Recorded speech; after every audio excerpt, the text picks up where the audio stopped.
All right, good evening, guys. Cat Tortoise Capital Nightly Strategy Podcast for Friday night, January 14th, 2022. It's also the Friday night session where we look at the weekend reports. So the first thing that I want to just notice kind of at the macro level, we're still in this this generally upward grinding bull, which has recently had this kind of weakness here. So what we're noticing is generally the rising lows of the RL10s, where the RL10 reverses. Oops.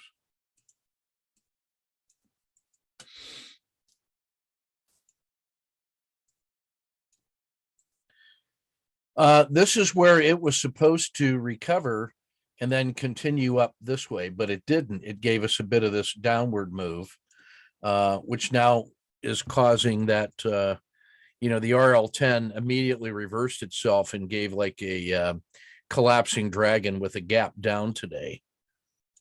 So that was kind of that's an indication that maybe this long-term upward move that's characterized by this big blue arrow that's kind of in the middle of that channel. So you're seeing rising highs as well as rising lows. So that gives you essentially this upward rising channel.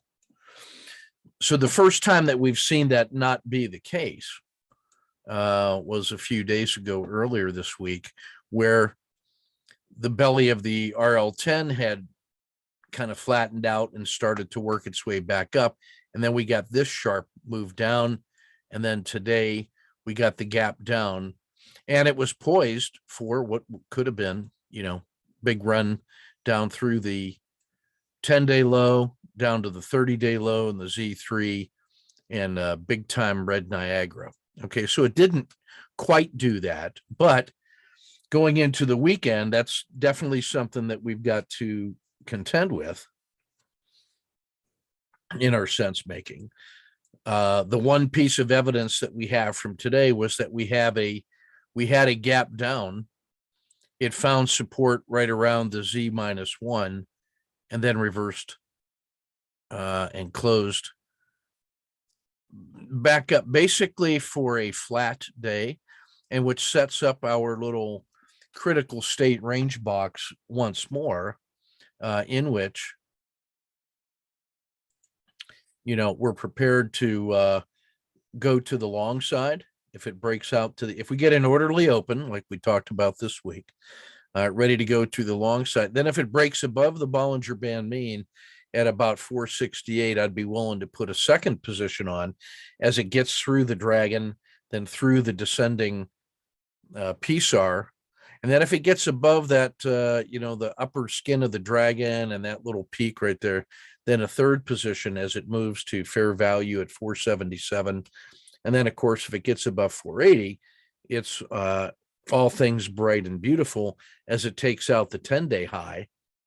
And now that's the first piece of evidence that tells us that this big blue arrow is still continuing to the upside. Until we get above that RL10 peak at 481.5, that blue arrow has stopped, right?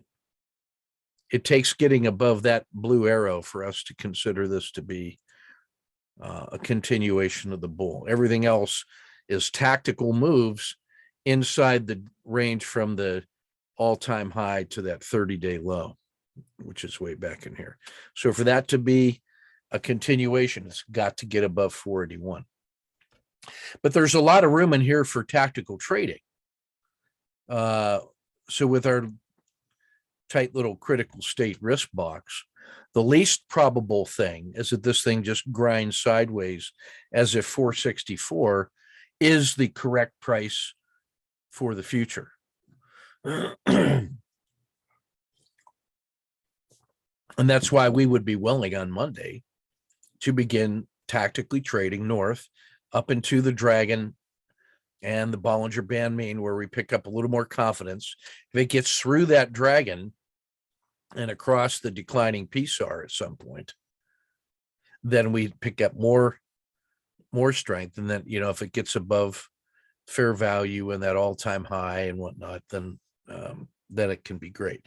Now, similarly to the downside, I mean, we enjoyed today's little recovery, but all it did was fight back to parity for the side. We got back to where we started from, and that's all. So we got all weekend to think about it. So if that starts collapsing again, as soon as it gets below 464, it feels like this day, which was a big harsh sell-off that came all the way down to 456. And if that happens, I want to have one position short from about 464 and a half.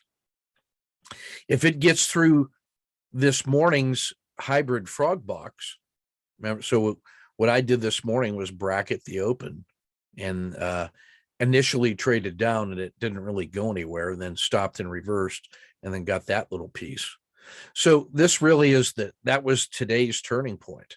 So if Tuesday, this thing were to sell off, I'd be short, and then it's going to come down and test her. Now, if it gets through today's low, then I'm willing to pick up the second position. Why? Because it just broke that support level that held on Friday, but is now failing. It's already outside of the river, and the next target's going to be down here to the 10-day low, the 5% sell-off, the Z2 range. So that whole price construct in here, about 456 and a half, is one giant support level. And then if that breaks, I'm adding a third position, because now it's going to run down and check the 30-day low. It goes back, and now it's breaking the previous belly of the RL10. And by that time, we should have three positions on, ready to add a fourth if it breaks below Z3 and the 30-day low, which comes all the way back here. So there's plenty of tactical trading in here that's based on short-term momentum and support and resistance levels that are informed by the swing trade price levels. And those things are going to be in play all week. I mean, this thing's not going to get resolved in one day, although you can get a large move in one day like we did here and here. But this is really a template of support levels and resistance levels that's going to be in play all next week. So I would study that one carefully and then realize that there's a difference between tactical trading and what I'm going to draw as the yellow zone. If I were, a swing trader, this is my yellow zone in here.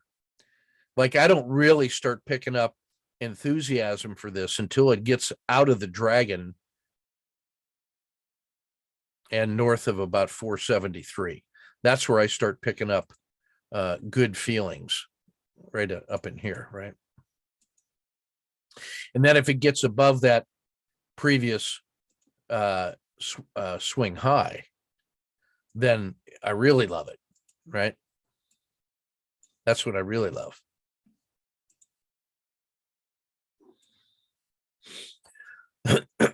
Excuse me. I guess I would probably, I'm going to draw that yellow right here by the 10-day low. If it gets below there, I'm pretty convinced that this thing is suffering and failing. And then if it gets below that, Katie bar the door, then it's really bad. Okay. So that's how I'm thinking about this, as tactical trades in the yellow zone, where I'm playing it day by day. I'm not taking overnight risk. I'm trying to get intraday positions built up, and then reinforcing it the next day if it continues in the same direction. But I would not be surprised by reversals at those two purple lines.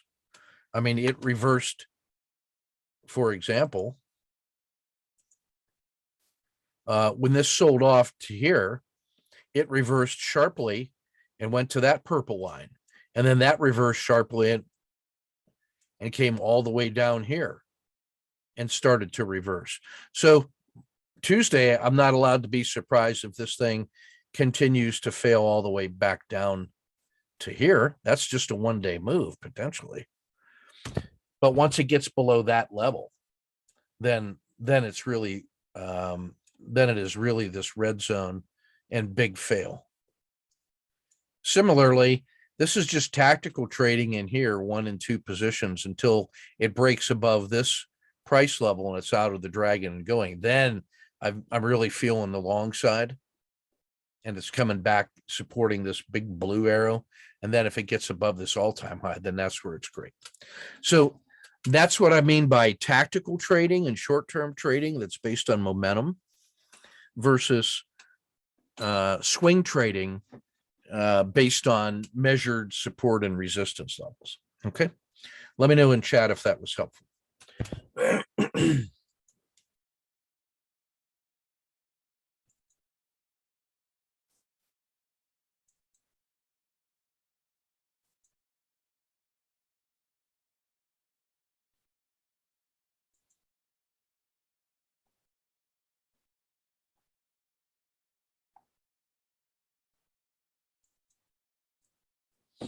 Okay.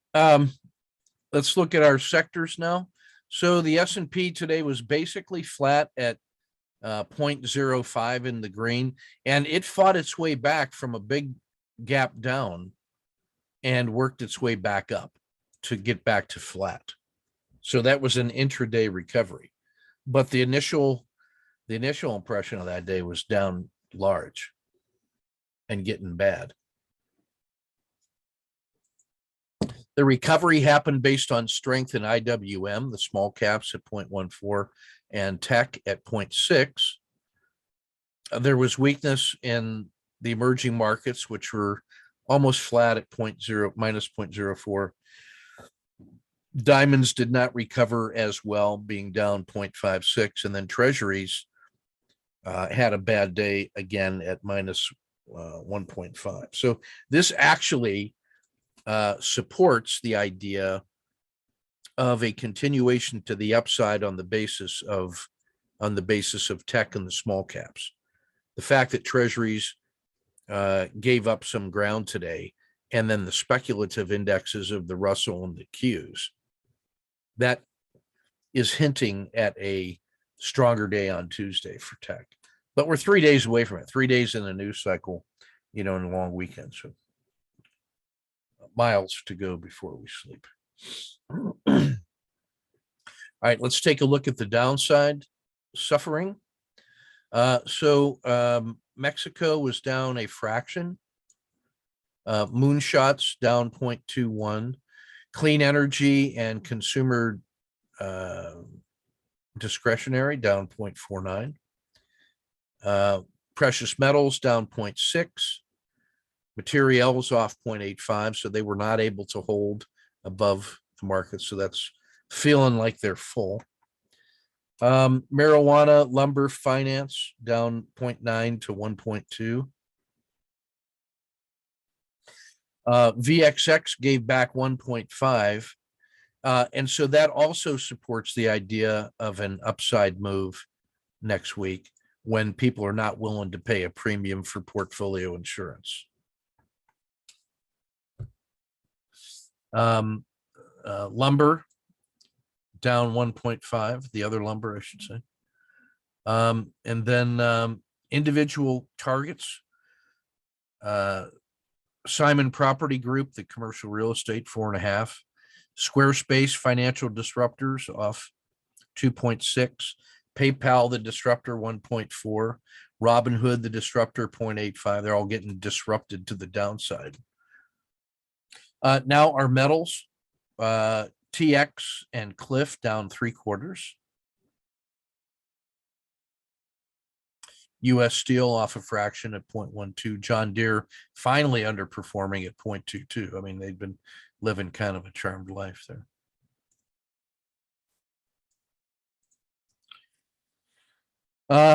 Let's take a look at what was better than the S&P today. So the Bitcoin Trust up a fraction at 0.1. Consumer discretionary up 0.18. ARC Innovation 0.3. Lithium up 0.45.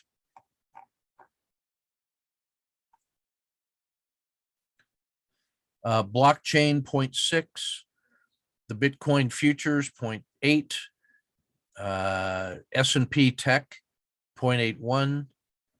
And so that's old school tech, right? So the Qs at 0.62, that's NASDAQ 100 tech. XLK is the S&P tech, so it's a little more old school, traditional tech like Microsoft, Apple, Cisco, Intel, IBM, those guys. So they're up slightly better. ARC Genomics, 1%. The FANGs up 1.1. Brazil, 1.1.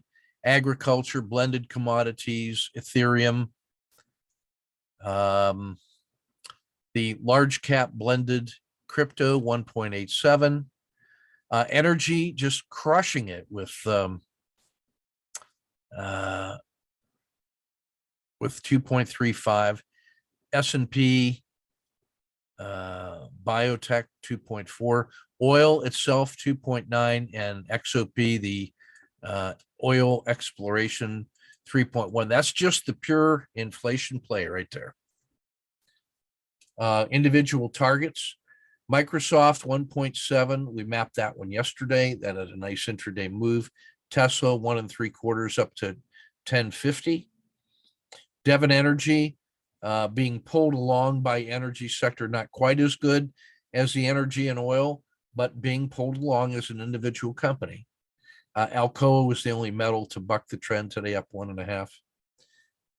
Virgin Galactic, Coinbase was the only disruptor that worked.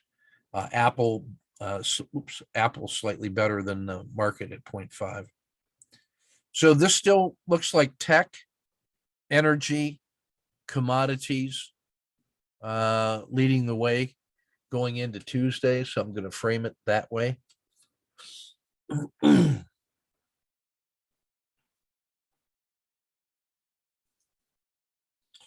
Let's run over to the weekend reports now.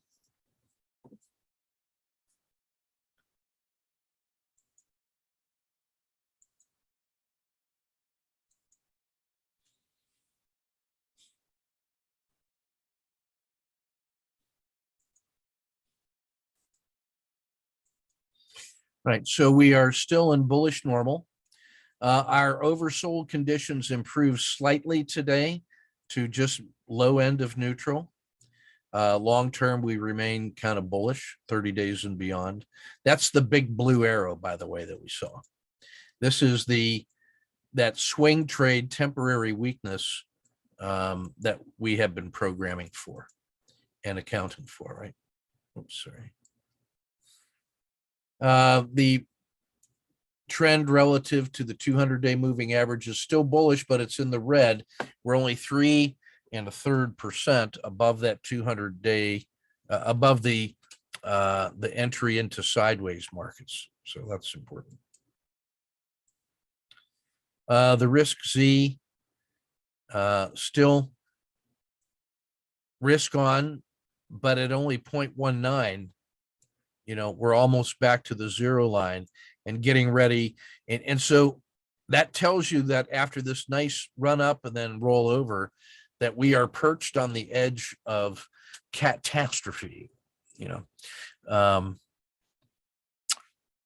that's what we saw on the market health check, was just how vulnerable this was. Without today's little tactical fight back to parity, then that could have been a really ugly looking Friday.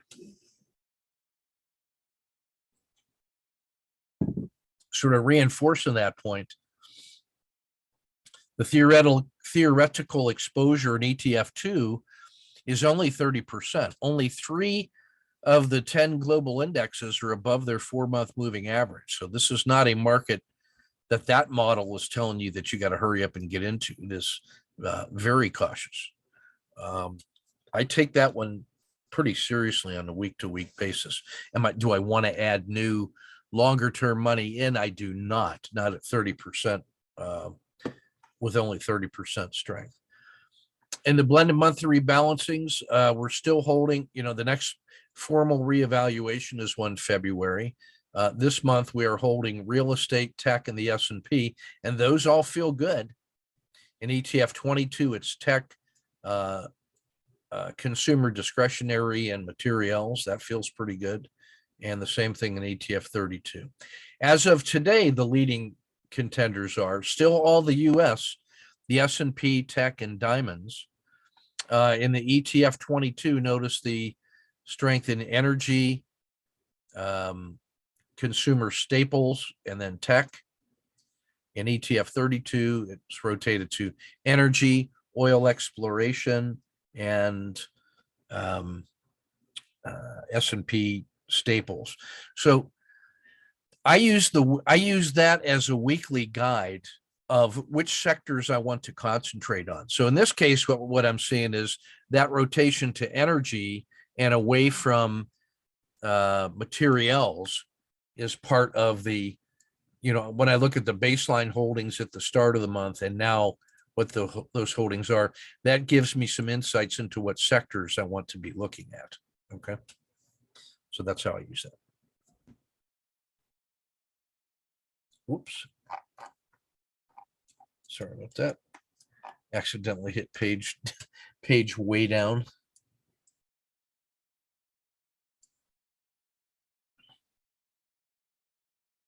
All right, let's go through some of the tactical charts here. So we're going to start with the monthly health check. This is a market that is in a holding pattern. It really could not make a new monthly high. It hasn't tested that monthly low yet. If it does, that price is 450, the 2-month low. The current monthly low at about 460. If those get breached, then you're back inside the river at 430, testing the PSAR at 418, Bollinger Band mean all the way down to 365. So the last little monthly test was just that. It just sold off and then immediately recovered. We need to see this. If we want to see another leg up, then this little price level that's right here has to now get back above 480 before we have any kind of confidence that longer term, that's the big blue arrow. And we showed before why that's got to get above 480 to have any kind of belief. That's like this region back over here. It was chopping around until it could really break out, and then you get this nice move. So for that next leg to happen, you can't even begin talking about it happening till it gets above the key price level at 480. Until then, it's all tactical between 480 and about either 450 or 430, depending on how wide you want that stop to be. The 9-day, again, you can see that this is in a critical state. It's got a significant run to the top, tactical trade, then the tactical trade down to the bottom to about 450. Then and only then do you start picking up directional moves. If it breaks below that 450, then the Bollinger Band mean is in play. If it gets above this 480, then really I would take the size of this move here to be the potential upside over the next, month or two, which could get to 500. I would say if it gets above 480, then realistically, you think that 500 is in play. That would be a psychologically significant price level. Okay. Weekly is showing large range and doji status. That to me is why I consider this right around 464 as the critical state. Sharp move in either direction, no directional bias to me. And really, I mean, that thing can get down here, to 450 with ease. So the move from 464 to 450 is $15. That's 3%.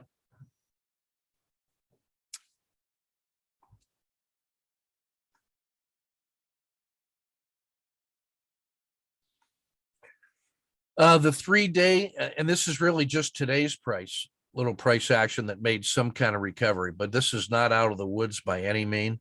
Again, here's 480. That's the price level it's got to get above. We really want to see it get above 466 to start fighting its way through the dragon. And when it gets out of the dragon, that's one breath of fresh air at about 472. That's sort of the first tactical target that you can be thinking of. We've seen the daily. All right. To the blended monthly rebalancing portfolios.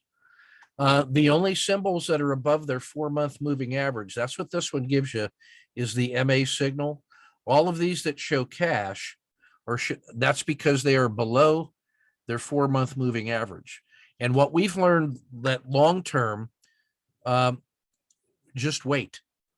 There's no reason to chase that. So the only ones that are even investable by that in the ETF 13 then are diamonds, real estate, mid caps, and then the S&P large caps. You can't even bet long-term on the Qs until they get back above their 4-month moving average. That's how strong that little sell-off was in those guys. Emerging markets and Latin America, oddly enough, the only bright spots. But again, that's only 1 week and 1 month.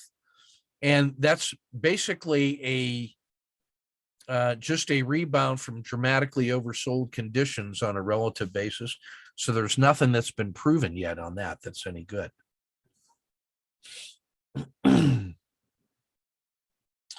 Inside ETF 22, what we've done is we add now the XL series, and now you can see the strength and energy and why we've been pushing that so hard. Tech is making this little bit of recovery after a bad month. It's had not a bad week, not a great week, but not a bad week.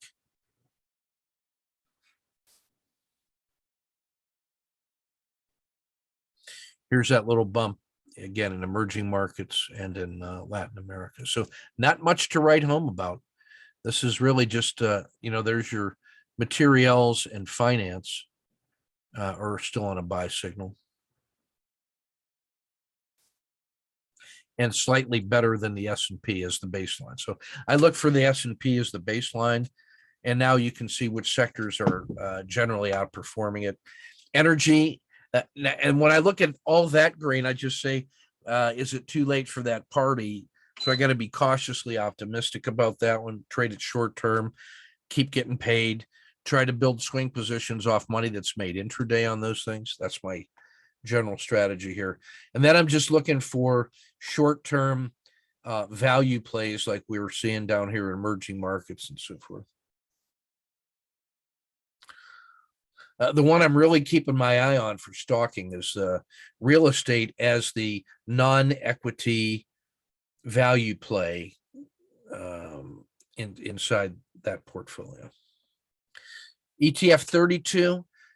Now you can see we've added some additional country ETFs like Mexico and China, and they've had a little temporary rebound after just getting slaughtered on the 3-month.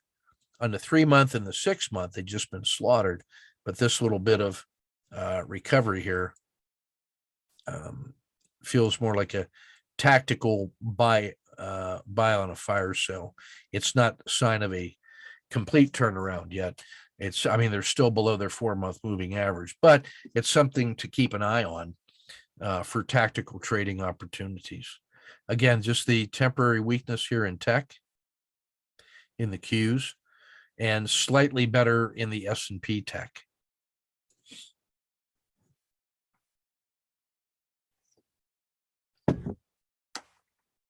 Now we also add XOP, and you can see that acts like a bit of a leveraged energy play, slightly better than energy on intraday volatility. Consumer select staples, actually is one of the few that has had a positive month. And now you can see the commodities, the blended commodities as that's the inflation play. One of the few things that is giving us any kind of hope. So that is a mix of 4 categories of commodities: basic metals, industrial metals, precious metals, oil, and then agriculture. So that is a blend of those four separate pools of commodities and index put together by Deutsche Bank. And that's, a long-term inflation hedge as an alternative to real estate. And it's outperforming real estate as a protective hedge right now. So we could do worse. The big strength in that is obviously coming from the strength in energy, because you can see the agriculture is not all that great. And so the strength that you see in blended commodities is basically coming from energy, maybe just a little bit from gold and silver. But most of that juice is coming from energy.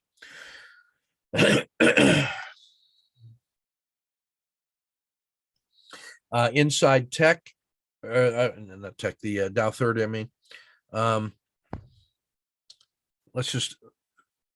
You can now see the energy companies obviously doing better than the energy sector itself. So there's Chevron.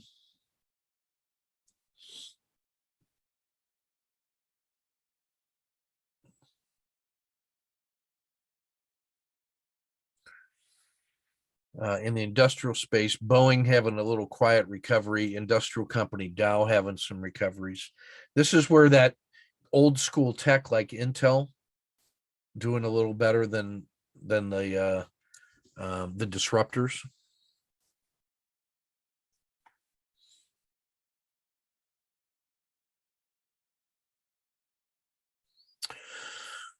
So this gives us the ETF2 regional report. And now where I'm looking at is this column, the moving average filter. That's the 4-month moving average. And you can see we only got 3 indexes that are on a buy signal. That's the large cap European 350, the S&P, and the US mid caps. Those 3 are on buy signals. The other 7 are on cash. And that's why the signal is 30-70 in the theoretical asset allocation model. So then the S&P is still crushing the rest of the world. And I checked that by looking at, that's 62. I'm looking at the strength column now. The strength of the S&P is 62 compared to 47 in EFA. So that's why the S&P is better than the rest of the world. Then I look at the US indexes. How are they stacked up? Right now it is large caps, tech, mid caps, small caps. And notice that the small caps are really lagging because they're yellow across the board. The 2 strongest sectors in the strength category, the S&P and tech. And then the 2 weakest are the ones that are in red. That's going to be Asia, less Japan, and Latin America. So this is kind of like my weekly health check on this page, so I can get a feel for maybe the macro momentum, if I can call it that one. I then look at the S&P spiders, so I compare the S&P's numbers. That's the aggregate of these subordinate sectors. So it has a strength of 62. That's the same as the 62 line up here, right? It has a consistency of 72 and then a quality rating of 89. So strength is current strength, or relative strength. Consistency is blended relative strength over the last 10 weeks. And then quality is the volatility adjusted strength. That's the system quality number of the last 40 weeks. So when it's in the green, that's compared to 300 symbols in the database. And that means they are exceptional. They're in the top 1/6. So the S&P has actually had a really favorable system quality number at 89. Well, guess who else is strong? Energy right now is crushing it on every measure: strength, consistency, and quality. And then the average column is the mathematical average of those 3. So you can now see S&P, energy, tech, and staples are in aggregate the ones that are really outstanding compared to the rest of the world. In terms of current strength, it's energy and staples. In terms of consistency, again, you can see those columns and whatnot. Now, this next category down here, I'm looking at the broad asset classes. So once again, I'm comparing it to the baseline of equities the S&P. And now I consider the broader non-equity categories like treasuries are lagging, and they're below their 5-week moving average. Real estate, as measured by IYR, slightly better than treasuries.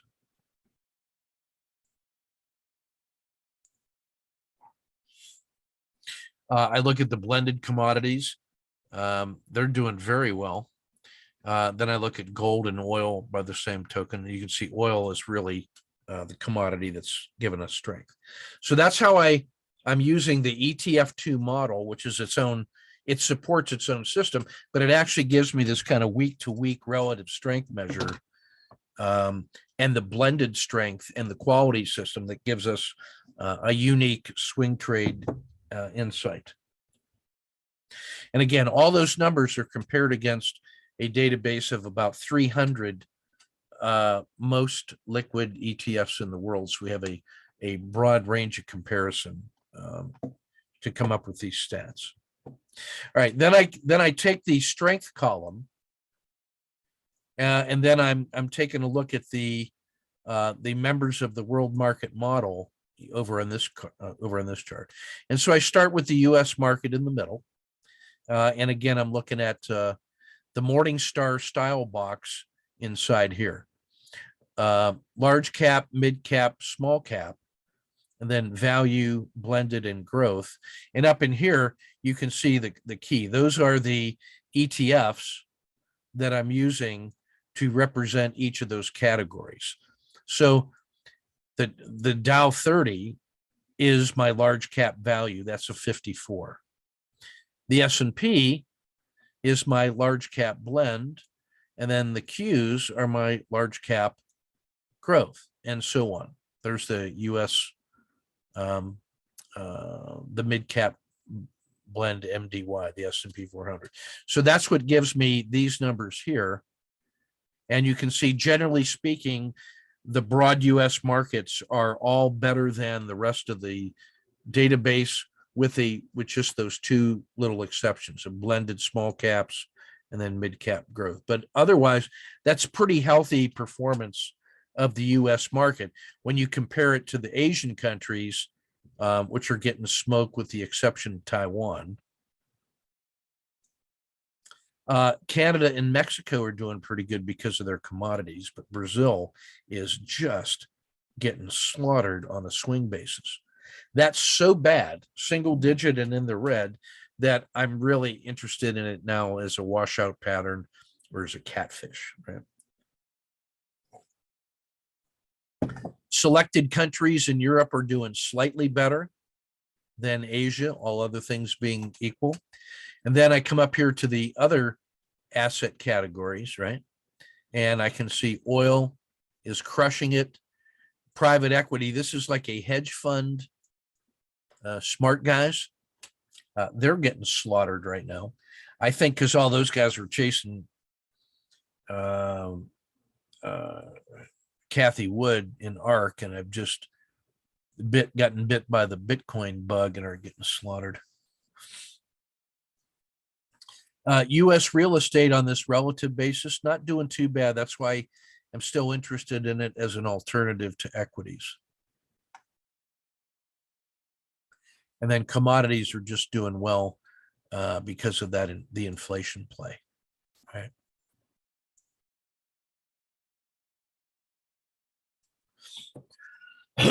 Now I use that same ETF2 model, and now I'm taking a look at the different color categories between strength and consistency. And the ones that are green and green on strength and consistency, they were great and are still great. And so I can continue to pile onto those because I'm just reinforcing the trend leaders. The winners keep winning. And that means I can turbo trade those comfortably intraday as soon as I see them working. So what's that mean? Energy, oil exploration and energy are the two out of that top 5 that are crushing. Look at the others. Vanguard Energy and Dow Jones Energy. So every form of energy is smoking it. So those are all eligible for intraday turbo trading without any other reason. That's all the reason I need. So if the S&P is starting to move up and XOP is a little bit better, I'm on XOP like a fat kid on cake. Now, the next category I look at is green and white. And that means it was good, meaning that consistency was white, but now the strength has gone into green. So it was good. It's now great. It's moving to the front of the pack, which means that I can think about exploiting new strength. And I can especially turbo those. Why? Because they are the new leaders getting the juice. Now, conversely, if it's white and green, that means it was great by consistency, but now it is just good. So you can feel some of the air coming out of that. So my strategy is to preserve profits, but watch for a resumption of the strength, sort of like a Kata 2. I can turbo it because it's easy to believe in, but I would rather turbo the ones that haven't even shown weakness at all. So that's why it's not capitalized. So I leave the rest of this to your imagination to work your way through that, to say, what kind of category targets am I looking for? I'm actually interested in things like red. This thing is just terrible all the way across the board. And I can certainly turbo anything that's in the red on current strength, because that's like collapsing dragons. Those are easy to believe in for turboing to the downside. Where I want to try to stay away from is this stuff in the middle that is just monkeying around and not distinguishing itself by emergent behavior yet. Okay. So I use that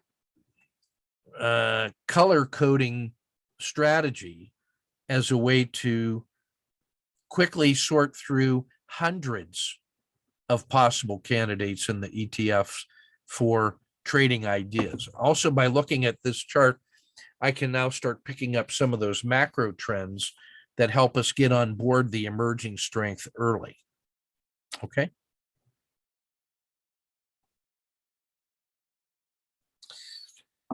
Next up is the ETF liquid. And by the way, that whole thing lasts for about a week easily. I mean, those ideas are good for the whole week. The way the algorithm is written, there's some persistence to that relative strength. And so that's like a slow moving cargo ship. We have time to manage those.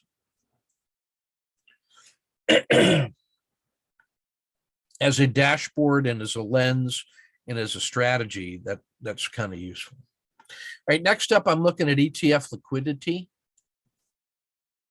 And I'm concerned about the Atr percentage column now. This is going to give me the things that I'm interested in turboing also. So here's how we compute the Atr percentage. That gives us relative volatility. The ones that are highlighted in green have a volatility that is relatively high compared to the most liquid 200 ETFs, right? So when I look at SMH, this is simultaneously one of the 30 most liquid ETFs on the basis of average 30-day dollar volume. And because it's in the green, it's also one of the most volatile. So when you add a lot of liquidity and a lot of volatility, you have a jumping frog. You have a candidate that can be turboed easily. Biotech and oil and gas exploration are among the best. What's pretty close? Regional banks are pretty close. China is pretty close at 211, as is XLY, and the energy and tech are so pretty close that it's certainly tradable. In fact, they're even a little more liquid than the Russell and the Qs when it comes to tradability short term. Okay. And all of those are at least twice as volatile as the S&P. So you get these exaggerated momentum moves. By the same token, it's very hard to swing to tactical trade intraday with HYG or LQD because the bond funds are so large and the moves are so small that it's very hard to do that unless you're using a ton of leverage. Okay. So that's the weekly play. This one gives you the top 100 ETFs in that ETF2 database. So, and I have it sorted by this strength column. You can see green, white, yellow, and then page 2 is red. So I'm always interested in these that are greens across the board, and then the solid greens in this next category in strength and consistency. And then these ones that are green and white right here, those are the ones that are showing emerging strength based on that one. So that is dividend select, consumer staples, and U.S. oil are showing strength. By the same token, tech and home builders, white and green, are losing a little juice, as is consumer discretion. Those are warning signs of decay. You can see that's the techs. So tech is losing a little steam right now. The ones that are just horrible include China and the small cap growth, because that's reds across the board, right? And the Dow Jones Internet Index is just absolutely murdered, and S&P Biotech is basically invisible.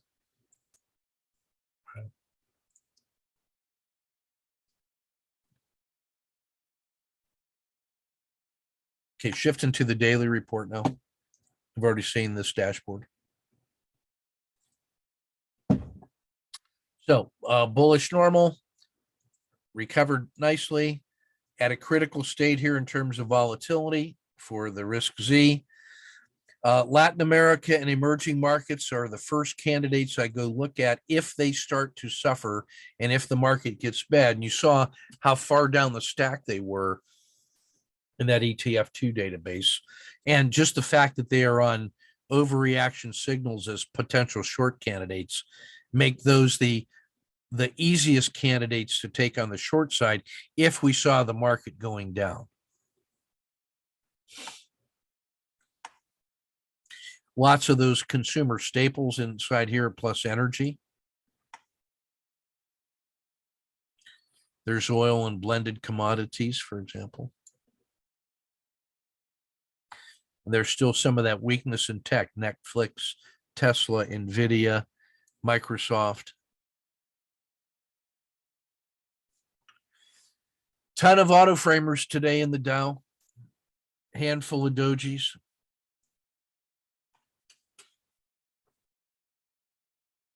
I'm liking Microsoft though. 4-1, and today it was a percent winner at 1.71%. I'm liking that. Nike's still getting murdered at 9-1. I like Apple here. It's on a triple screen swing. So that's the only triple screen. It's a form of the triple screen system from Dr. Alexander Elder that we've adapted.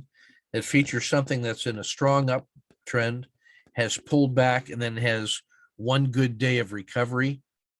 There's some technical definitions in there, but that's essentially what it does.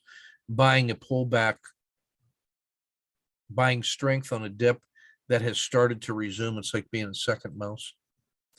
So Apple shows that potential. In the ETFs, also a ton of auto framers. So there should be a lot of good charts in the this weekend for our swing trades to contend with. This is where that overreaction short tells you things that if you see them start to suffer while the market is rolling over, those are the first candidates to look for: Brazil, Latin America, and emerging markets as ways to get short. You're waiting for confirmation of evidence of that, but those are candidates, right? The auto framer, this gives you your standard framing data and those, and you can see just how many are better than 2-to-1 on your risk reward ratio. So plenty of great names in there to consider and to frame. And then that framing data gives you the price entries, the targets, the stops to allow you to trade in that way, in a very structured way. Okay. The daily squeeze is only a few because the daily ranges have been relatively large. I like the fact that tech is near the top, and so is S&P. That's against over 100 candidates. So the fact that they're in the, top 10 still means that they can both make powerful moves in either direction. Lots in the fall in both the Dow and the ETFs. Here's where the strength is. It's all energy and staples. And this tiny little tactical bounce happening here in Brazil that's worthy. I love Brazil because it's a frog candidate, and it's tradable every day, no matter what, in any direction, using frog technique. But now this is a turning point on the swing. There could be some extra juice, and I'm liking the way that's shaping up.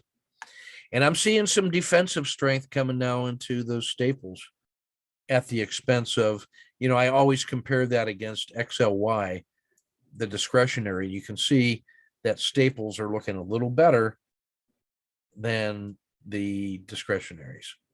That's a defensive market right now. All right, that's everything on the weekend and daily report. So let's go ahead and jump to the trades of the day. See how the boys did. Some more good work in here today from them.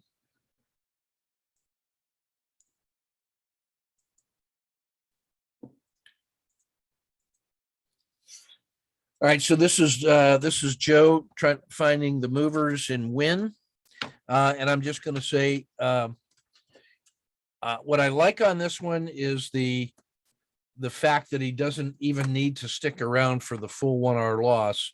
If that thing doesn't fail when it's supposed to fail, then he just cuts it short and says, I'll live to fight another day. But what I want to say is that's also failure to fail is information. That's like a fake 1, go 2. You can actually get long right here.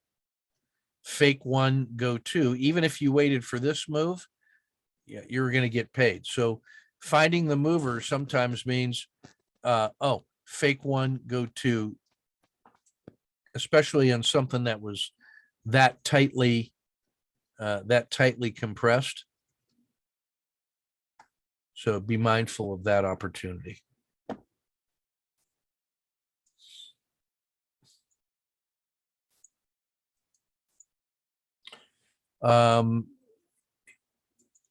It was out of sync with the S&P today. So this was yesterday's trade. There's the close, and it, got smoked. And then today there was the gap down. He gets the entry. And notice he's able to take it on this side of the dragon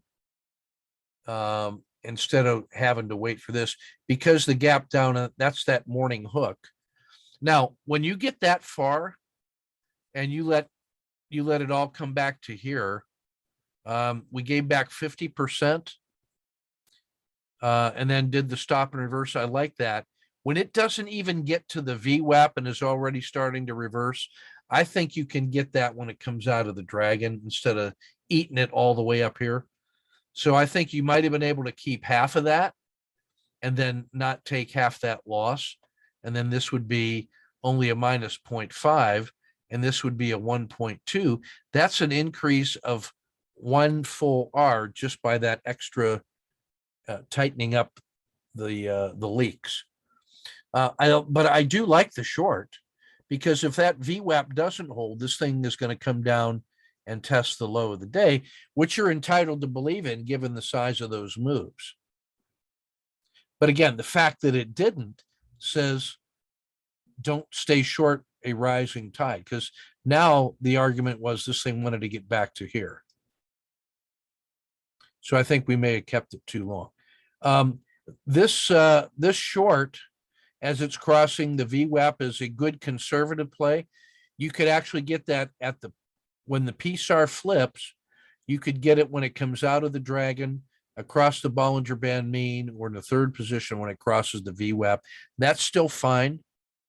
Then if it comes all the way down here to Z2, to give all that back to just get a break even, that's psychologically hard. I might want to take it as it comes back across the dragon here and just get paid a little bit. Now, so this effort to go long is fine because it's crossing the VWAP. But again, it gave you just a moment and then started failing again. And now here's the PSAR. I would just take the exit here instead of coming all the way down to here. Take half of that right there, and then that becomes your short because it's breaking below this collapsing dragon of the RL10. And now on this one, you're going to get paid. You would probably take it as it crosses the dragon, so you get paid here, and then crossing the PSAR, that's your entry, not here. So get long here with a stop either at the dragon or better at the RL10.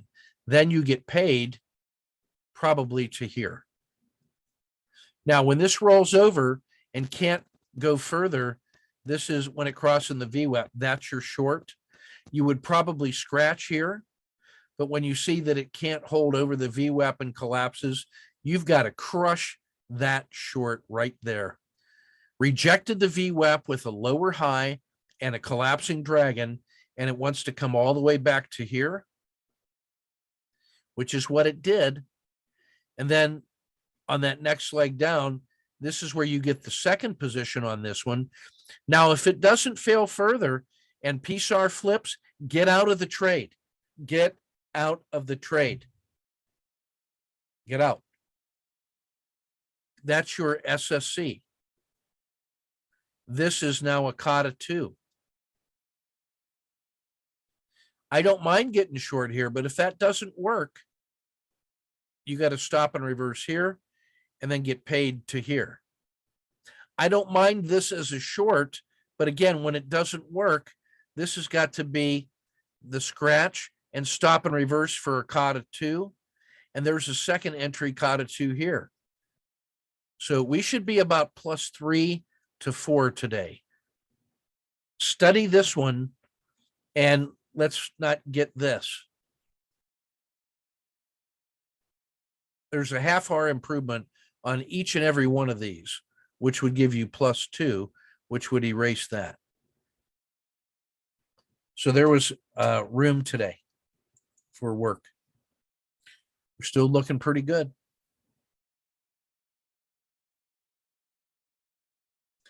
You know, 0.4 positive expectancy. You can make a living on that.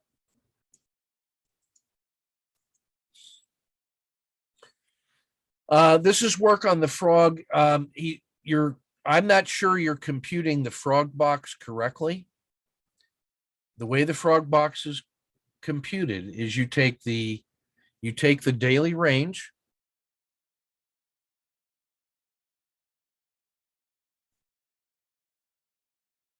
which is high minus low, for each of the last 30 days. You find that range.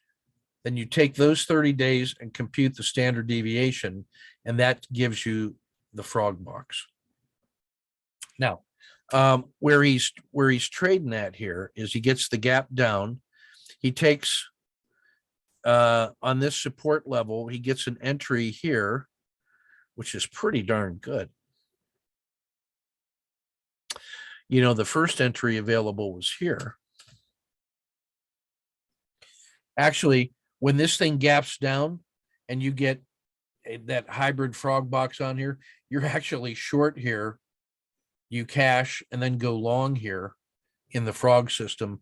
The frog system would have gotten this, probably cashed and gone short, probably scratched and gotten long somewhere in here or here, which is where you ended up getting long. That's a good exit for half, a good exit on the second half. I'm sorry, I got that wrong. So you got your entry here, entry on the first half here. He made a 0.6 profit target capture, which is pretty good. And then capital preservation for a 0.4 on the second one.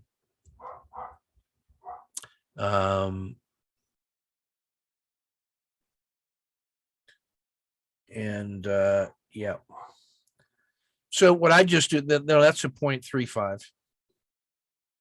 That's two trades. Actually, when I put them in the box, because you're doing a split, I would just take that as two trades and say the aggressive profit taking and then the managerial profit. I would take that as two trades with a 0.4 and a 0.3. Or you take the net and just say that's one trade at 0.35.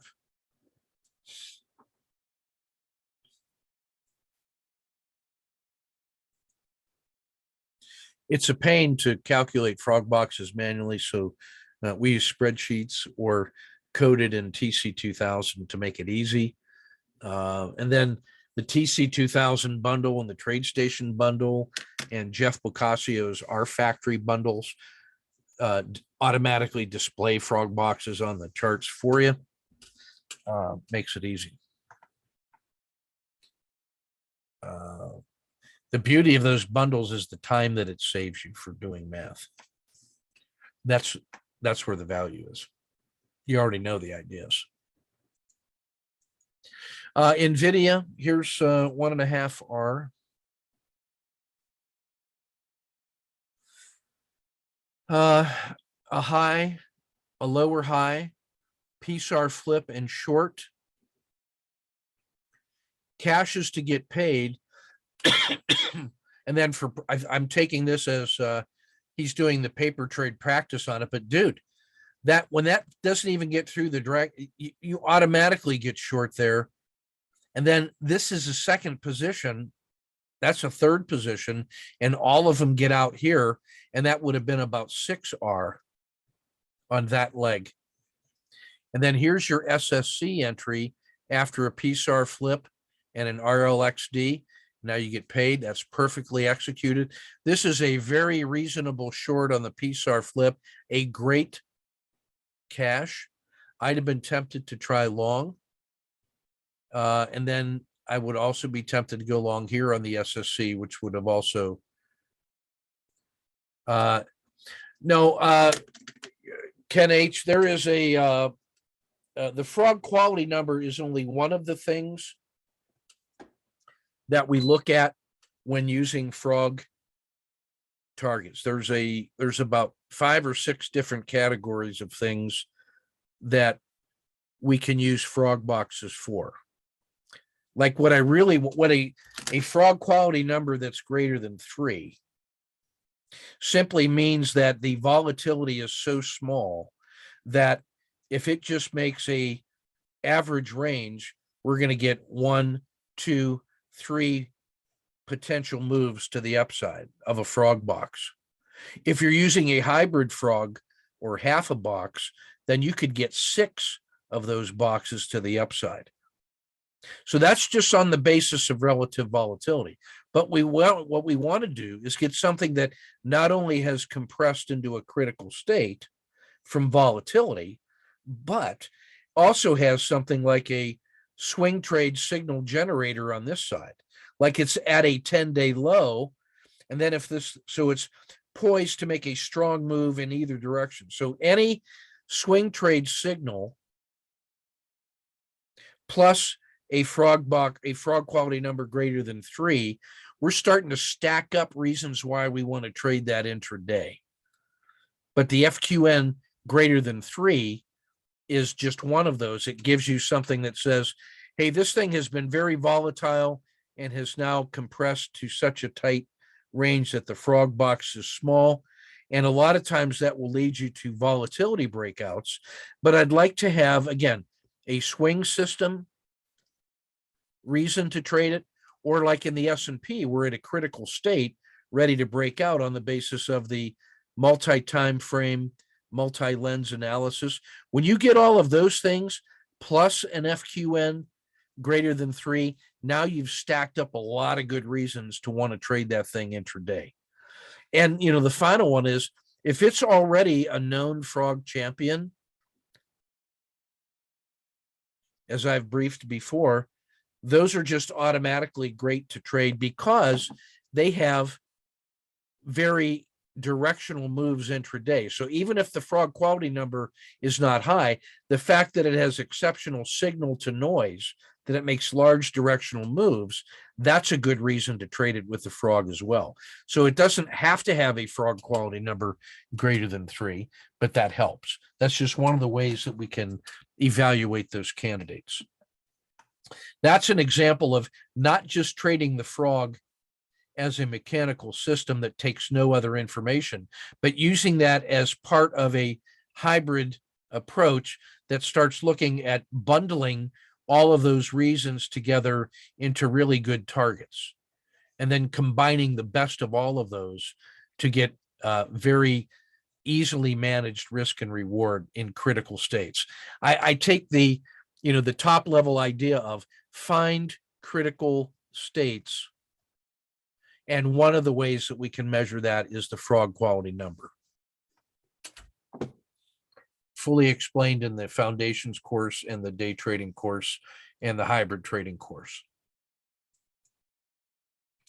All right, so good work across the board on this one. Let's see how far we got on that. Oh yeah, so yeah, I love that short. This entry is about as good as you can get because of that little gap. We would ordinarily like to take it when it hits those PSARs on the way up, but that's about as good as it can get. That's a great exit. I love taking this short. I love cashing it quickly for a fractional. So a standard win at 1 and a fractional loss at 0.3, you can do that all day. And now you've got a low, a higher low. Now this one where winter turns to spring, what you got? Kata 2 all day. And this is the characteristic of a Kata 2 when that PSAR breaks, especially when there's a long chain of PSAR and then it finally breaks with a higher low. This looks like that little rising pennant, right? That little triangle. When that thing breaks, that's what you want to see.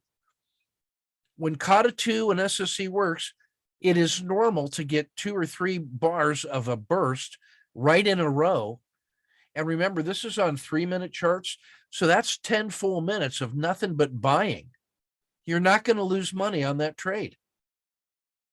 And then if you got out anywhere in here, there's the next Kata 2 and up it goes. So good work and more work to do.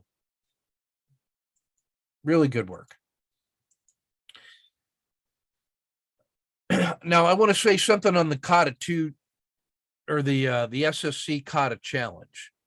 So here's what can happen to new students, that you start seeing, these little rising lows and, it's crossing the dragon and you got all these kind of little jaggedy lines and you start buying and selling and buying and selling and buying and selling and buying and selling.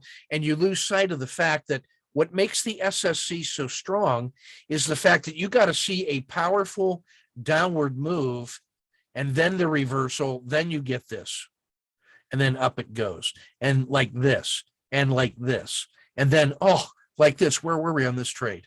And where were we on that trade?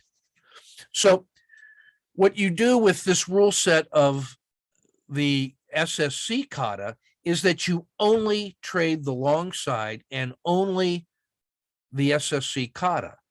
When you do that, you start recognizing you start identifying the ability to isolate certain moves inside the day.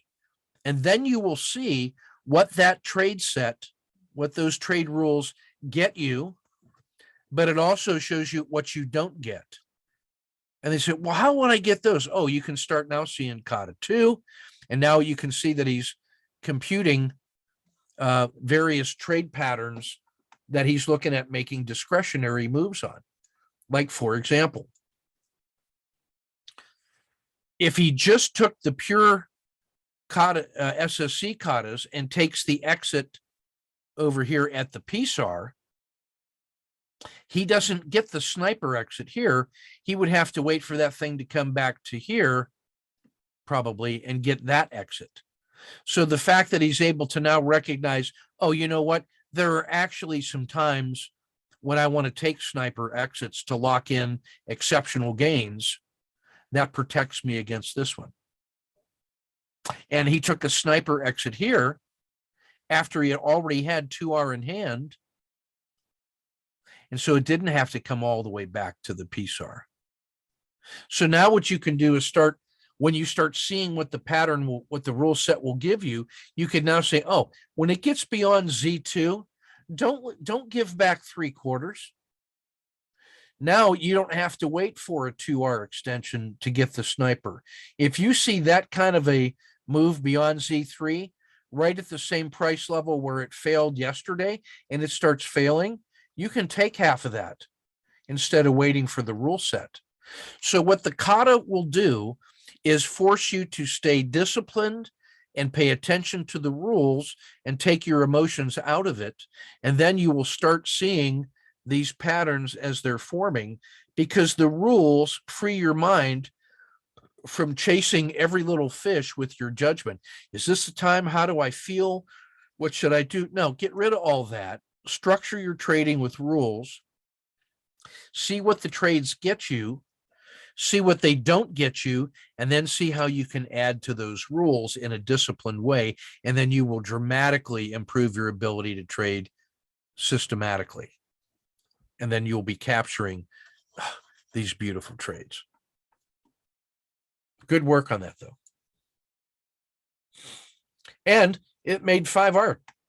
So, I mean, those rules are not bad. What makes it key is the one where it says, if you have 2R in hand, activate snipers to, keep those outsized winners. The SSC kata rules make you really learn to appreciate a bird in the hand and the value of having a sharpshooter like a sniper. All right. Here's Wojciech on S&P minis on the 5 minutes. So remember, if you're on the 5 minutes, things like 1, 2, 3 entries are better because you're already 10 minutes into the candles by the time it's making its reversals. Yeah, trading inside Crocodile River for sure. That's how you lose 3R in a hurry. Now, after losing 3R and you make the nice Z3 pinch breakout, you couldn't wait to lock in a gain and miss this move. Whereas this never even threatened the dragon at all. It never threatened the dragon until this exit. This should have been 1, 2, 3, 4 positions short and scratch the last one here, and that would have been 10R. And then here's your SSC. That's a great sniper. That's a great reentry. But if this doesn't follow through when it's breaking out from Z3, you don't have to wait that long. The fact that it did not follow through, you just cut it and then get short here, and then you get paid, and there's your cover, and there's your SSC, and that's a scratch. And then this is a short, not here. Here's your short, and that's where you get paid. This should have been 10R today. And that's not even taking a look at this SSC and kata 2 and a Z3 breakout. That's 3 long entries that gets paid way up in here. This could have been 20R today. Study that chart. This is Tom and Joe trading. This is Tom trading Joe's rules and another multiple R day today. Nice entry. 1, 2, 3 exit. Tries the reversal. Good exit. 1 position, 2 position, and scratch. That's good. This one feels like, yeah, another entry and capture. Here's your short. They probably are not trading the short side. Oh, I know. That's right. He's getting this on the TNA, on the inverse. So looking good. 3.5R today. Missed maybe 4 hours of opportunity. And I think they're both learning how to improve the rules and then how to trade dispassionately. So this is a great exercise. I'm looking for their write-up. And that's the same thing, only inverse. Missed 2.5R from the early exit. This didn't even get to the dragon. He wanted to get paid. I don't mind getting paid, but if you're going to get out there, then you got to re-enter there. And that's 2.3 more.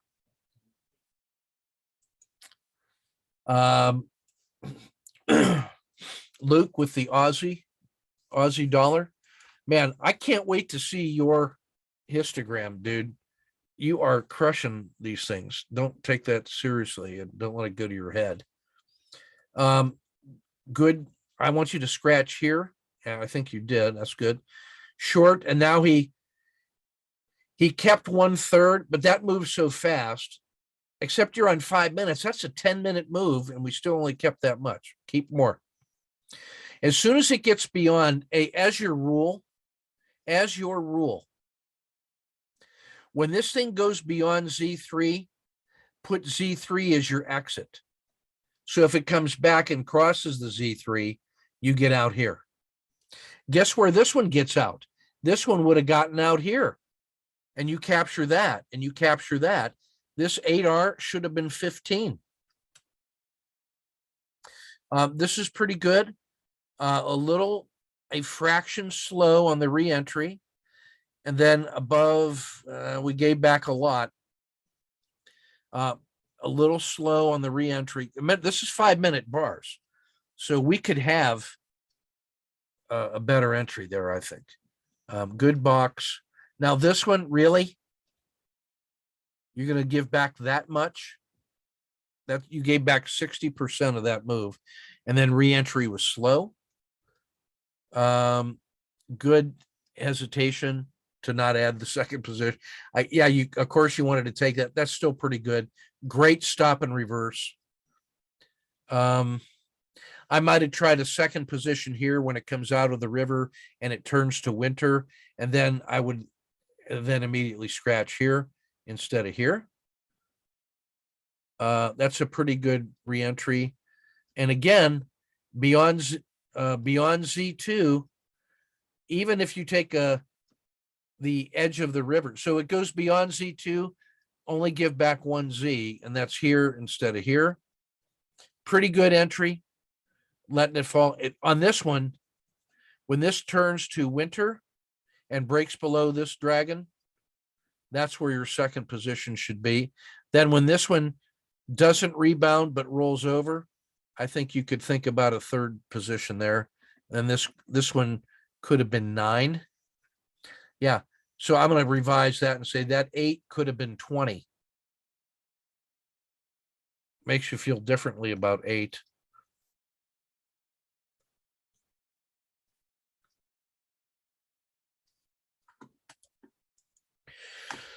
Chain trading here. I think this is less. Put your names on it so I could. Oh, I'm sorry, Ben, you did. I take it all back. Really nice work here, Ben. He's using this as his little builder. I recognize the style. That was yesterday's close. So here's the gap down. 1, 2, 3 X entry was possible here. Crossing the PSAR break there. And in this case, you could put a stop right there at the edge of the dragon or at the bottom of here. So I think you can get this one instead of that. Still, that's not bad. That's a great fractional loss and an even better reentry. Notice the reentry now lets him keep 0.8 compared to a 0.4 loss. You can afford that all day. This is a really good exit. 1, 2, 3. He still feels he's in the uptrend, so he just waits. On the rebound, he buys it and gets paid a little bit. That's great. Now on the PSAR flip, we might have taken this short here. Great exit. This one on the run up and it reverses. We might have, that's about as good as you could get. Pretty good scratch. A great reversal, great exit, great short. Now you're really in, this is fine. Good reentry. you're getting paid. You're really hitting your stride once this thing starts evening out. Your timing on the turns is really good. Get paid, don't lose. Get paid, don't lose, get paid. 6.5. Dude, that's it. That's what you do. That 3 minutes feels correct. And I am noticing that you're better in the middle of the day where it's supposed to be harder. But when you're getting these nice regular waves, your timing on the turns are really good. That dragon should help you see those turns. Really well done. Very smooth. You should have felt very much the flow. And take a look at, I mean, the size of the range was hardly anything. You're just farming a sideways range on a slalom. That's all that is. Let's just call that slalom trading. That was nice. Really well done. All right, guys, that's everything we got. We'll get this published and posted. I'm going to delay the that Saturday discussion for the creativity until we get. I need to send out more information on that, and Jeff and Sonal weren't able to do it anyway. So I'm looking for 2 weeks from now, probably, like maybe end of January to get that started, so we have a chance to start reviewing those chapters a little more. Kind of felt a little hurried. So tomorrow morning, 8:30 for the coaching group, 6 p.m. for the foundations group. There are some good questions already posted that have already been answered. I will cover them out loud tomorrow, but you can already get a read ahead on those if you're a foundations guy, and post your questions there, and I will answer them in writing tomorrow. And so that'll be at 6, and then at 8:30 is the swing pattern reviews. Sunday, 8:30 will be the day trading reviews. I think the market's closed Monday, so we'll have some more lessons this weekend. So I spent a little bit longer on the weekend report review because we got some of the foundations guys in here, and I want that to have been an instructional one. So that should help you with some of those longer term trades. We're getting about 90% of our work on these little daily reviews is the intraday trade. And I want to just remind you that the patterns are all fractal, and the interpretation on swing trades, whether you're using 3-day, a week, 9 days, or monthly charts, whatever, the interpretation of these charts and patterns are all the same. The only thing's different is the frequency with which you're making the decisions. So to learn how to day trade in this style is also learning how to swing trade. It's no different. It's actually easier because you don't have gaps to contend with. It just takes longer in between trades. So that's what I want to say. Good work today, guys, and we shall see you tomorrow.